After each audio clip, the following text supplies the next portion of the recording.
네, 경희 피레타니원의 강재춘 원장입니다. 저번 시간에는 이제 여름철에 가려움증이 심해지고 또 평진과 맥관 부종이 생기는 콜린성 두드레기에 대해서 설명을 드렸죠. 아무쪼록 보지 못한 시청자 여러분들, 구독자 여러분들 보시기 바라고요. 항시 제 채널은 모든 질병을 세균과 바이러스적인 관점이 아니라 세포열 에너지 대사적인 관점, 또 인체 물리학적인 관점, 또 생화학적인 관점, 또 유체역학적인 관점이라 그랬죠. 자, 이러한 전체적인 관점을 피레토 세라피적인 관점이다 라고 했습니다. 피레토 세라피는 심부 온도를 최적화시켜주는 치료 방법입니다. 제가 23년 전에 개발한 독창적인 이론이고요. 자, 이러한 이론은 1930, 40년도에는 굉장히 유행을 했다고 합니다. 하지만 이제 아스피린이 개발된 이후에는 이러한 심부 온도를 높여서 치료해주는 방법들은 사라지고 세포열 에너지 대사를 억제하는 치료 방법이 유행하게 되었다라는 이야기죠. 하지만 그 당시에는 이제 심부 온도를 높여주는 물질을 인체에 직접적으로 주입을 시킨 거고요.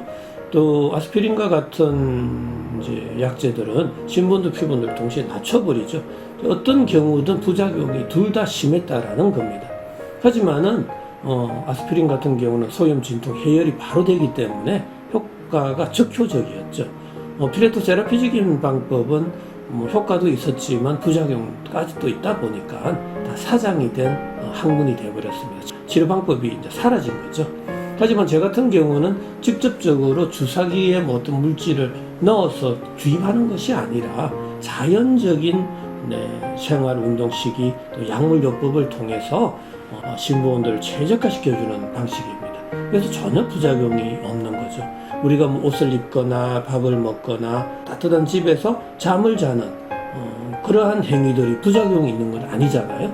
바로 그러한 방법과 동일하게 심부 온도를 최적화시켜주는 방법이 바로 피레토 세라피적인 방법이다라는 이야기입니다. 우리가 가려움증 굉장히 중요하잖아요. 모든 질환의 시작은 실은 가려움증으로부터 시작이 된다라고 할 수가 있습니다. 그런데 아토피는 가려움증의 반복 질환이잖아요. 자, 그럼 아토피도 있는데 또 문제는 비염까지 있는 분들이 종종 있습니다. 아토피의 합병증으로 비염까지 생기는 경우도 있어요. 자, 그런데 가려움증이 있을 때 또 비염이 있을 때 막 지르텍을 쓰기도 합니다. 자, 이것은 그러면 지르텍은 비염약이지만 가려움증 약일 수도 있단 말이죠. 그러니까 이거 어떤 양리작용에 의해서 염증과 가려움증이 동시에 또 치료되느냐라고도 의문점을 가질 수가 있죠. 하지만 제 피레토 세라피적인 관점에서 바라보면 이해가 너무나 쉬운 거죠. 자, 오늘도 이렇게 이해를 쉽게 또 설명드리는 시간 갖도록 하고요.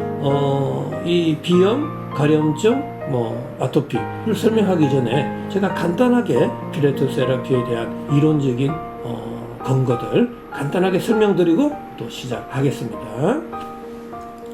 자, 피레토 세라피의 핵심적인 이론이죠. 바로 면역과 무병장수론입니다. 이 면역이라는 것은 질병과 싸울 수 있는 힘이고요. 힘은 에너지입니다. 에너지는 우리가 음식에서 출발하죠. 우리가 밥을 먹는 이유는 뭡니까? 열 에너지를 공급받기 위함이죠. 영양을 공급받기 위함이 아니다라는 이야기입니다. 요즘에는 영양학적인 관점에서 계속 많이 따지고 있습니다. 그래서 비타민 C, D, B, A, 칼슘, 마그네슘, 셀레늄 이러한 영양제를 많이 드시는데 영양학적 관점에서 접근하면 절대로 질병을 치료할 수가 없습니다. 자, 면역력이라는 것은 질병과 싸울 수 있는 힘이죠. 자, 힘이 발생하려면은 바로 이 심부 온도가 37도가 돼줘야 된다라는 이야기입니다.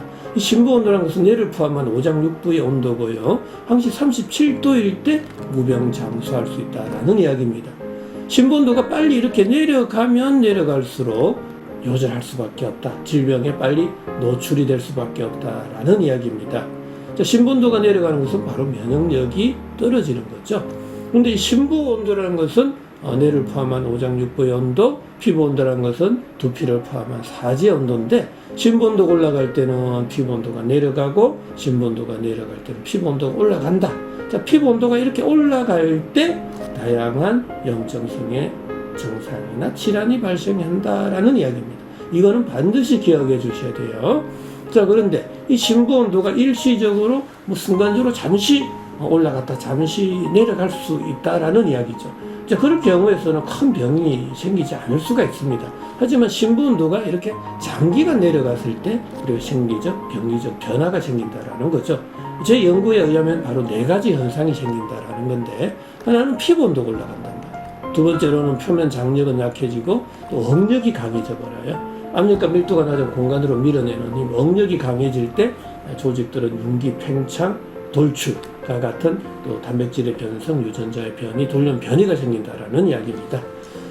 그리고 세 번째로는 모공이 다치게 되죠. 모공이 다칠 때는 열이 어느 한쪽으로 쏠리게 되죠. 전신으로 열이 골고루 분산될 수 없기 때문에 열이 쏠린 부위로 피부 온도가 올라가고 바로 그때 염증이 발생할 수 있다는 이야기입니다. 네 번째로는 바로 땀 분비의 감소인데, 이때는 무한증이나 국소 다한증이 생기죠. 우리가 아토피 환자들은 무한증이 종종 생깁니다. 또 어떤 사람들은 국소 다한증이 생기는데, 이때는 우리가 두피라든지 목덜미 쪽에서 땀이 많이 나고요. 어떤 분들은 겨드랑이 사타구니, 손 발바닥 쪽에서 다한증이 많이 생기게 됩니다. 땀샘의 기능이 항진이 돼서 생기는 것이 아니고 열이 쏠려서 그쪽에 피부 온도가 올라가서 기화열이 생긴 이후에 액화가 되기 때문에 그 부위에서 국소 다한증이 생길 수 있다는 이야기입니다. 자, 이러한 신부 온도의 저하가 장기적이고 만성적이 될 때 우리는 다양한 질병에 노출이 될 수 있다는 이야기입니다. 이러한 신부 온도의 저하는 바로 면역력의 저하다라는 거고요. 면역력을 올려주려면 신부 온도가 최적화돼 줘야 되겠죠. 신부 온도가 최적화되려면 세포가 정상적인 활동을 할 수 있어야 되잖아요. 그래서 손상된 세포를 정상화시켜 줘야 되는 게 우리가 질병 치료의 핵심 원리가 되겠습니다. 자, 그렇다면 우리가 감염증, 비염, 아토피 동시에 왜 또 발생했고 어떻게 동시에 또 치료할 수 있는지 우리가 한번 살펴보겠습니다. 감염증, 비염, 아토피. 자, 30대 여성으로 사춘기 포함해서 단 한 번도 피부에 여드름이나 트러블 없이 나름 축복받은 삶을 살아왔는데, 2년 전부터 감염증과 각질 등이 발생되어 아래 사진과 같습니다. 우리가 오금 쪽에서 피부 발적과 각질, 또 팔꿈치에서도 이렇게 생긴 걸 알 수가 있죠. 자, 그렇다면은 이러한 피부 온도는 왜 올라가느냐라는 이야기입니다. 피부 온도가 올라간 것은 강한 외부의 자극을 주지 않았다라면 신부 온도가 내려가서 피부 온도가 올라갔다라는 이야기죠. 신부 온도가 낮아지는 요인은 너무나 많습니다. 우리가 온도, 압력, pH, 다른 저산소증, 또 전기장, 자기장 너무나 많아요. 이런 셀 수가 없을 정도로 많습니다. 자, 지금 어쨌거나 신부 온도가 내려갈 때 피부 온도는 올라간다라는 거고요. 실은 오금이나 팔꿈치에 잘 생기는 이유가 있습니다. 바로 열 에너지는 전도, 대류, 복사, 정발 4가지 타입으로 구멍, 관절, 마찰이 많은 쪽으로 열이 쏠리게 돼 있다라는 이야기예요. 그래서 특히 관절 쪽으로 열이 쏠릴 때 그쪽에 피부 온도가 올라가고 염증이 되는 겁니다. 근데 피부 온도가 올라갈 때 우리가 다양한 구진, 팽진, 수포, 농포, 결절, 홍반, 화끈거림, 자결감까지 생길 수도 있는 거고요. 심한 경우에서는 통증이 생길 수 있죠.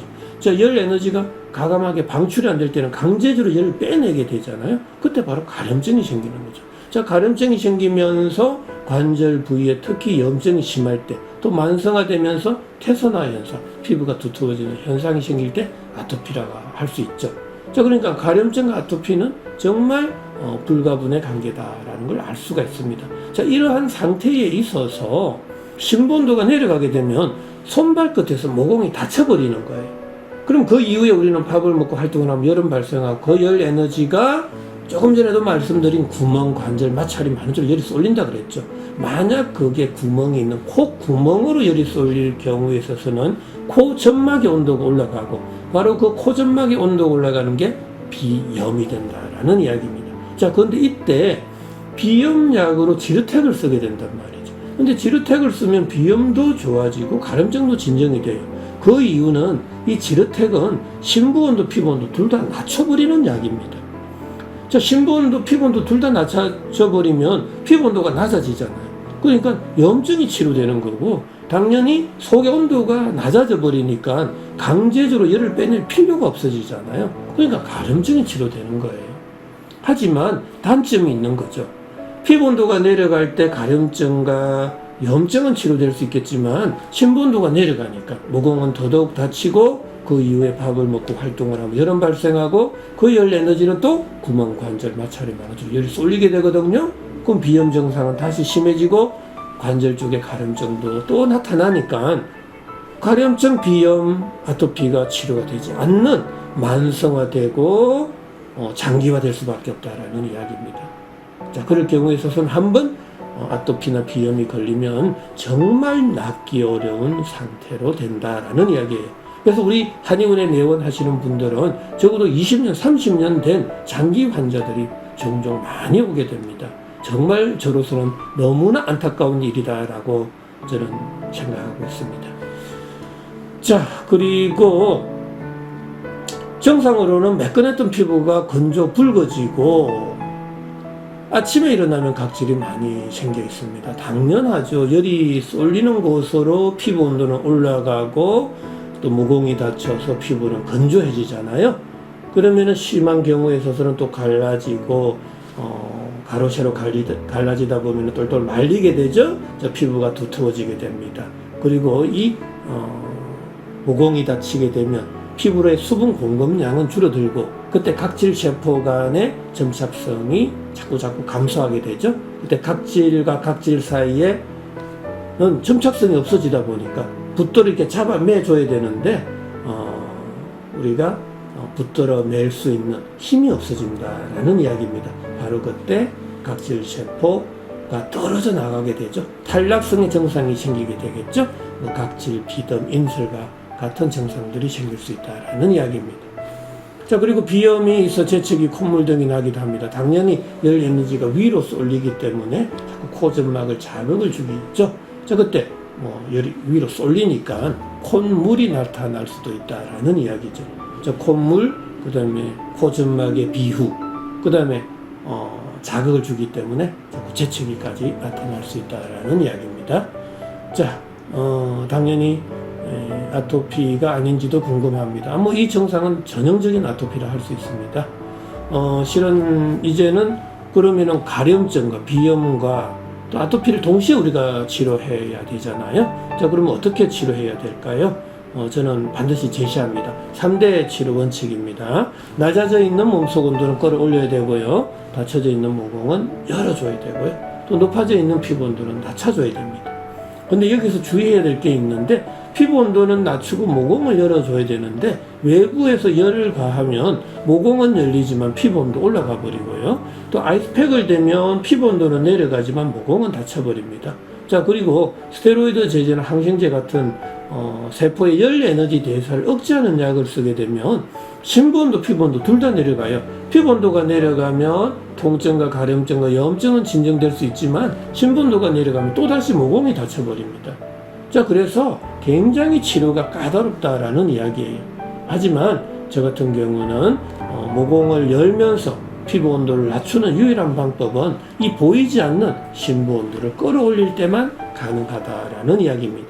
자, 그래서 어쨌거나 우리는 이 세 가지를 동시에 치료해야지 어느 한 질병만 치료해서는 또 근본적인 치료가 될 수가 없습니다. 자, 아무쪼록 이 피레토 세라피는 바로 여러분들의 마음만 열어주신다라면 바로 여러분들 것이 될 수 있고요. 질병을 정말 정확하게 우리가 관찰하고 치료할 수 있는 우리가 유일한 치료 방법이 될 수 있을 겁니다. 제가 22년 전에 개발한 거고 다른 나라의 것이 아닙니다. 우리 대한민국의 치료 방법이고 바로 그것이 피레토 세라피라는 겁니다.